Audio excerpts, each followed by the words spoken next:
হে নবী, আপনি কি জানেন মা লাইলাতুল কদর? লাইলাতুল কদর কি?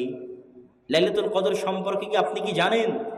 লাইলাতুল কদর হচ্ছে খায়রুম মিন আলফি শাহর, 1000 মাস তথা 83 বছরের কাছাকাছি, 83 থেকে 84 বছরের কাছাকাছি 1000 মাস ইবাদত করলে, টানা প্রতি সেকেন্ড ইবাদত করলে, 1000 মাস টোটাল ইবাদত করলে, 1000 মাসে বিরতি দিয়ে দিয়ে 5 ওয়াক্ত সালাত এটা নয়, 1000 মাসের শুরুতে ইবাদত শুরু করেছে, শেষে ইবাদত শেষ করবে, টোটাল 1000 মাস খালি ইবাদতই করতে থাকবে, যথা টোটাল জন্ম থেকে নিয়ে 83 বছর পর্যন্ত সিজদাতে পড়ে আছে, আল্লাহর তাকবীর এবং তাসবিহ তাহলিলেই পড়ে আছে, কোনো বিরতি ছাড়া, কোনো বিশ্রাম ছাড়া।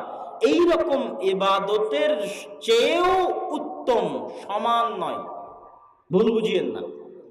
1000 মাস টানা ইবাদত করলে যা নেকি হবে তার সমান, তার সমান, তার চাইতে উত্তম। খায়রুম মিন আলফি শাহর, 1000 মাস টানা ইবাদত করলে যা নেকি হবে তার চেয়ে উত্তম, তার চেয়ে বেশি, তার চেয়ে দামি একাই এক রাত, সেই রাতের নাম হচ্ছে লাইলাতুল কদর।